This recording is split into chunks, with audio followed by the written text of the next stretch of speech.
Thank you. Is that a bit loud? That was to wake you up. Okay, thank you very much for being here. My job now is to keep you awake after this nice lunch, which I know is not an easy slot to occupy. So, I'm here as Vice President of the European University Association, but in my normal life, shall I say, I've been a rector for 8 years, the first woman rector in Switzerland, and most of all, I'm a biologist specialist in insects. And insects, I know you don't like them because they bite you and so on, but that's the most diverse group in the world if you exclude pathogen and bacteria. So insects and biodiversity is something really great. And in my, shall I say, management of the university and in my leadership, I always remember I'm a biologist working on a very diverse group. I think it's important to take into account the diversity of the society around us, the diversity of the professors in your university, and so on. So, this talk, a little bit of background data. There'll be some slight overlap with what we've heard this morning, but it never hurts. And then women leadership in higher education in Europe. It's already been mentioned this morning. I think this issue of gender balance has to be tackled at the leadership in universities if we want it to act. It's one of the really important things for me. I will then tell you a few things about women in STEM domain, just with a practical example, and then finally some concluding remark. Background for women in the higher education. Women constitute about 50% of the first degree students. So they're there in our university in Europe and in the university in the world too. The representation at the undergraduate level can even be higher than the 50%. In Sweden, for example, it goes up to 65%. So we do have a lot of women getting an undergraduate degree. The percentage of full professor, it's been said quite often this morning, is worldwide somewhere below 15%. That's just general amounts. And there are considerable variation in the proportion of women in the different disciplines. So STEM, natural history, humanities, very big difference between different disciplines, which make it sometimes difficult to interpret these aggregated numbers. You always have to think about that when you look at these numbers. Some number, all aggregated, mea culpa, on gender balance to show you that things are moving very slowly. In 2011, less than 45% of scientists and engineers were women. In the EU 28, women in research, only 33%. It was already 33% in 2009, so things are not moving very much. In 2012, we had 47% of PhD graduates who were women, 46 in 2010. Again, very progressive, small, tiny jump.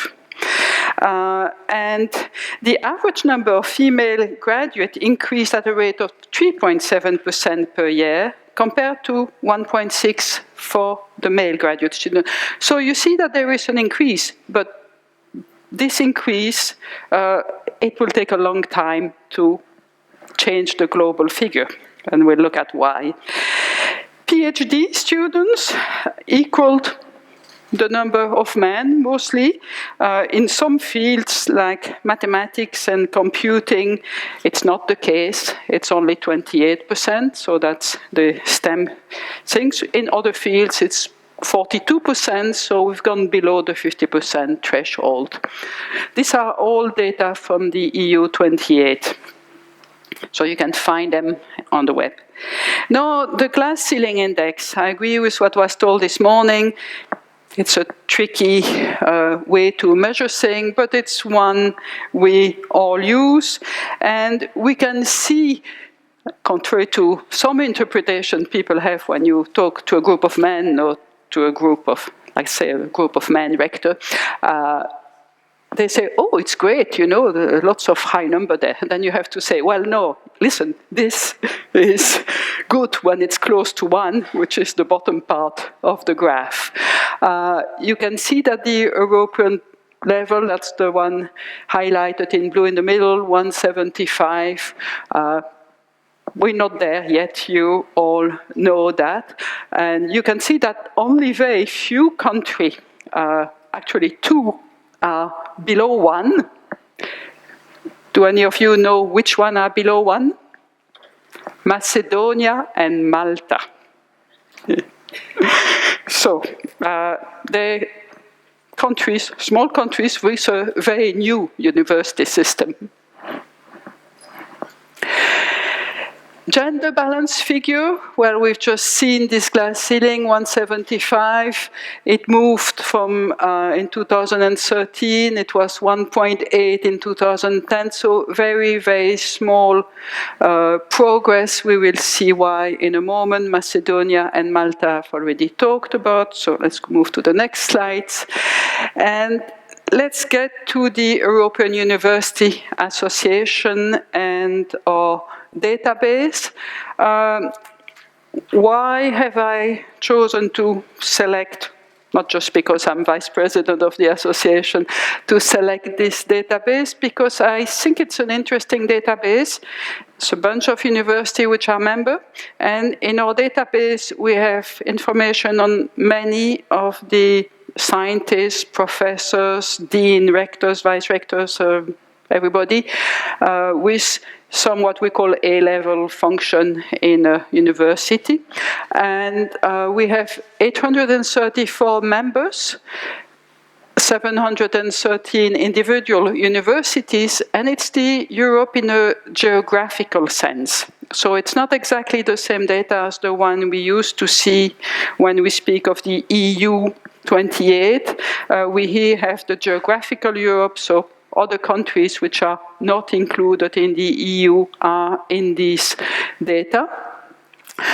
The database has 4,254 entries, including rectors, presidents, vice-chancellor, vice-rector, vice-presidents, we'll get to that in a moment, and also top academic staff, people in charge of the communication of a university, people in charge of the human resource of a university, so really top-level manager. So that's the database. Now, if you look at the database for male and female, this is the biologist speaking for all the language that was mentioned this morning, male and female rector, 20 countries have female rector out of 46, and you see where they are. The red line is the EU average. So you see that some country, mostly Scandinavian, Austria, Slovakia is right on the red line, above the 20% line, and the others are below. So shall we call it a shortage of rector, female rector? Very few, actually. In my country, in Switzerland, I was the first woman to become a rector. It was a great event some 9 years ago. Vice rector. There you see at first glance that the picture is changing. We do have a lot more vice rector than the 20% line from the EU in our database. So we do find women becoming vice rector, vice presidents, occupying these functions, but they don't keep on to become rector. That's a question which we can address in the discussion later. But the vice rector population is fairly feminized compared to the 20%. Of course, it's still far from the 50%, but in some countries it's not. Latvia is above. Scandinavia is close to the 50% in general. And if you put all the leaders together, so no detail per country, well, we see shortage of women rector, university president, vice rector above 20%, which is what you have when you look at the professor, but head of administration, top manager in the university, you find a lot of women in that category. And it's a question which might be interesting to discuss too. I mean, these persons there usually have a doctorate, and they didn't go on with the academic career. Most of them have a postdoc too, but then they stop there. And if you make the average of the total, we get around 30%. So we have this interesting scenario here with very few women president, a reasonable amount given the context of vice rector, and a higher percentage, nearly more than males, in the head of administration. This is about the same data for the male and female rector. Just to show you our data, the EUA data are above. You have the woman with the small 12%, and the whole European Union with the 21%. This is just to attract your attention that when you look at this number, whichever source you use, you can get 10, 12 to 21, say single to double. It's just a different sample size. I mean, it's a different, this is 28 country, this is a lot more country. So you have to watch all the statistics closely. And here they are per country. So you will see that some country, again, mostly Scandinavia, Austria, Netherlands, and France, in Switzerland, 20%. It's not very difficult, 20% in Switzerland, we have 12 rector. So you can make the number there. But that doesn't show. Again, be warned when you look at the statistics. You have Switzerland there. It doesn't say that the sample size is 12. So the 20% was me up to last year. So what can we conclude from this set of data from the EUA? Compared to the small pool of eligible persons, the A researcher, as they call them in the EU vocabulary, the female rector are slightly underrepresented, considering that they are taken from the more senior grade A researcher category. The number of female vice rector correspond to the number of eligible persons, and the management position are above the eligible person. So the bottleneck for female leadership, if we look back compared to the management position, we make the hypothesis that it's reaching the full professorship level. And after that, if you've reached the full professorship level, if you want to, which you might not want to, for various reasons, your chance of becoming a vice rector is actually reasonably equilibrated.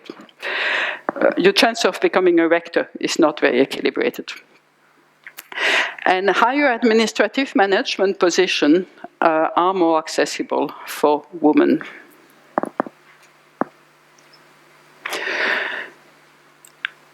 There are other trends for women in science. The asymmetric distribution of research funding has been mentioned this morning.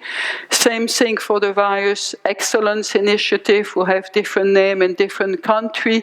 They have not benefited equally to men and women. And this gender gap, we have to be very careful. Lots of people, politicians usually, when you discuss this issue with them, they say, oh, they will catch up automatically. If you look at this number, no, they will not catch up automatically. It's not a question of just waiting till it happens because we now have more or less parity in the students and the doctoral degree. They don't catch up automatically. They go to the top. I mean, to the top management position, and they don't go to the university leadership position.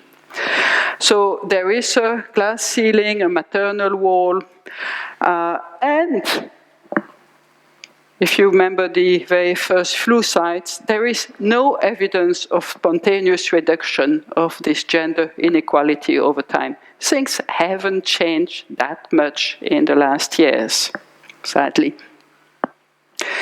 Now I will finish my talk with a practical example, an example from the university I was director of for 8 years. I just stepped down a year ago because I have white hair. And it's the University of Neuchâtel in Switzerland.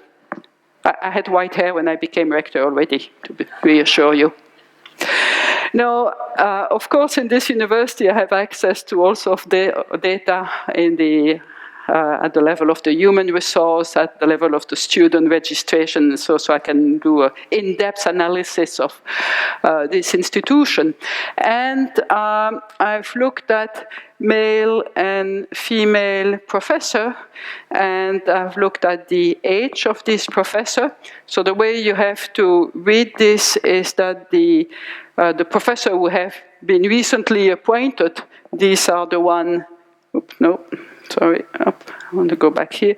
These are the one here, basically appointed between age 30 and 34. That's reasonably young. We haven't appointed, but interesting, there's even one here, less than 30. That's an exception. And this bulk here, 5 and 7 appointments in a short period of time, and here. And then at the age between 40 and 44, that's the age they have. We have larger bunch. So you see, as people get older, we have more and more. And we have this whole bunch here, 45, 49. They're the people who've been appointed about 10 years ago, and they're going to stay there for a long time. I mean, they're just turning 50, some of them. And you see here, you have a major gender bias, which you have less in the 2 sample below. So we have this generational gap, and I think it's the case probably in many, many institutions.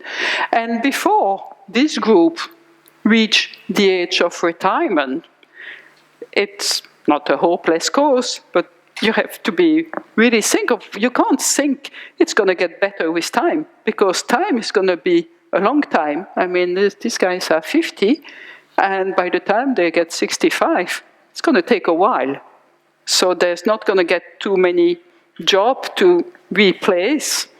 And of course, the numbers are small here because it's a small university and it's a small time period here. But it's the same if you take. We could do exactly the same thing with all the professors in Switzerland. It would be more or less the same demography. And that, I think, is a really important issue, is how we go around this generational gap. Well, if we speak about generational gap, you can look at career starter. Career starter are people up to the PhD level in this vocabulary. So the duration of the studies of the man and the woman are the same. No gender difference in the duration of the studies. No difference in the duration of the PhD length. There is no maternal gap when entering at this stage during the PhD and early postdoc. But this maternal gap, which means women getting maternity leave, in some institution like the University of Neuchâtel, for each kid you get an extra year until you are evaluated. So instead of being evaluated after 4 years, you get evaluated after 5. It's already been mentioned this morning. This maternal gap, interestingly, appears later in the career when the women have become assistant professor, basically, not before. So we also have all the data of how many kids all the professors of the university have, and there is absolutely no difference. And no difference between the length of the PhD, no difference between the number of postdocs done between men and women, whether they go abroad or whether they stay in Switzerland, no difference. So, of course, this business of going abroad, Switzerland is a small country, so when you do a postdoc, you do go abroad. It's not exactly the same as in some other larger country. Let's get to the STEM. I was talking about the graduate students, where you have no difference in the duration of the studies between men and women, no gender difference. You have here in this graph the different faculty of the universities. You see that the blue and the pink, sorry, I tried to convince the people in the area to change the color. They did it once, you will see it after, but here they didn't change it. So obviously you have the woman in pink and the man in blue, and I can say what I want. It always comes out like that because it's been programmed like that in SAP or whatever. Interesting point. You see in the Faculty of Law that we have the same number of, for both gender, of men and women, the same in the humanities, but here, science, and the Faculty of Economics, but this is a very financial faculty with a lot of mathematics in our case. You see a larger number of men doing a doctorate than women. So you do have a sex ratio of 1 in the humanities, in arts, in law, and in these other disciplines you don't have the same sex ratio.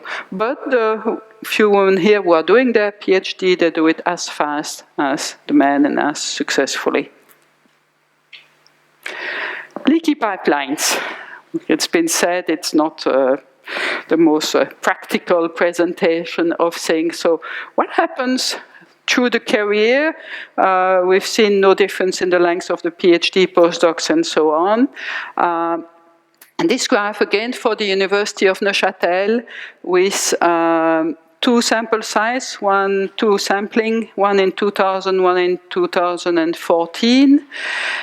We have the number of men and women entering university, and this time the women are in blue. So sometimes when I say things, it gets done, and the men are in pink.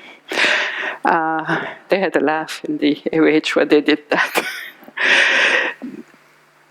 The number entering, and the lighter color is the old data, and the stronger color is the new data, 2014. So you can see that in the year 2000, there were more men. Sorry, I got it wrong. Well, we had more women entering university than men, and it stays the same. 2014, we still have more women entering university than men. When you get to the time they get their degree, it's this point here. There's been a change in the old sample, but in the sample from not today, but from not very far away, 2014, you see it's straight, basically. There is no great difference between the two lines. When you see people entering the doctorate, again, I remind you, this is aggregated data from all faculty together. Entering the doctorate, you still see that you have more women entering the doctorate than men entering the doctorate. But when you finish the doctorate, here you get the reverse picture. You have more men finishing their doctorate than women finishing their doctorate. So somehow, through the doctorate, some of these women drop out. And if you get to the professor level, you stay on the same slope, basically. So you have a lot more men entering at the professor level than women entering at the professor level, a number around between 25 and 30 around 25% in the University of Neuchâtel. So this is the famous leaky pipeline. To conclude, we see that there is this generational gap. We see that some older idea about starting a PhD or not, or when to have children, are starting to move. I mean, women are starting PhD. They have children during their PhD, but when it comes to the end of the PhD, the postdocs and things like that, depending on the discipline, the disequilibrium starts to appear, and then when it comes to becoming a professor, the disequilibrium is really large. And these qualified women with a postdoc in the sample size of the University of Neuchâtel, again, if you look at what they're doing, they're in this top manager position. They run things like the Swiss National Science Foundation, they're Secretary General of this and that association, they're head of a department for the cantonal or the national authority. They have a very qualified job. They just don't stay in academia.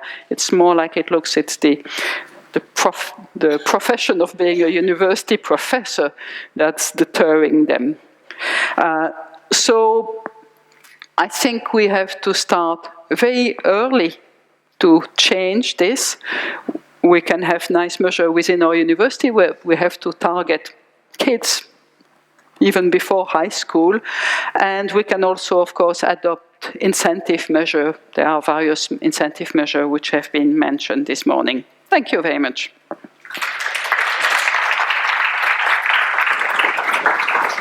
Thank you very much. And I believe, unless Chris tells me otherwise, that we do have time for one question.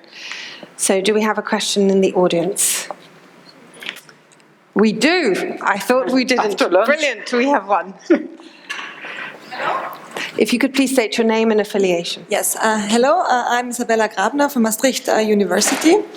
And it's a very, very nice talk. It's very, very, very interesting.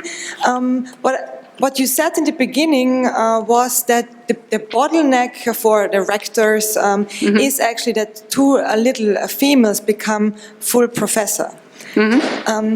I would like to share a different view. I think it's not, the bottleneck is way lower, and at least from what I look at my university where I'm doing research on this. So in our university, it's like 50-50 PhD students, but in some of the disciplines, when you go to assistant professorship, it switches to 80-20. So then this is where the scissors really start to change, and that's an open question, but I believe we are not able to attract female talent because of the working conditions to some extent, and maybe the tenure tracks. So what do you think about that? Yeah, I think there's quite some geographical difference in this issue, because if you look at the percentage of women professors, it will vary from country to country. So what I meant to say, and maybe I didn't express it clearly, it's of course becoming rector, you're being taken out of a pool of professors. So first you have to become professors, and usually within the professors, the one who become rector have, I don't know, led a major research network, have been dean, have been vice rector maybe, but not always. So the pool for the recruitment of a woman as a rector is rather smaller than the pool of professors, because there is all this qualification which you need to have on top of being a professor. You have to have shown in somehow that you can handle a budget of several hundred millions. I mean, it's even if you have help to do it, that you can handle human resource, that you can handle communication and various things. So So lots of women are excellent professors. And so, of course, listening to you and thinking back of your slide of the generational gap, it's going to be a problem. It's not just that we're going to have to wait 15 years for these 50-year-olds to retire. It's also the fact that as they go up the ladder, the pool is going to be still very slim for women. So it's very likely that for the next 15 years, we're going to have rectors that are men. Sadly, yes, I think so. Thank you very much for your talk. A round of applause, please.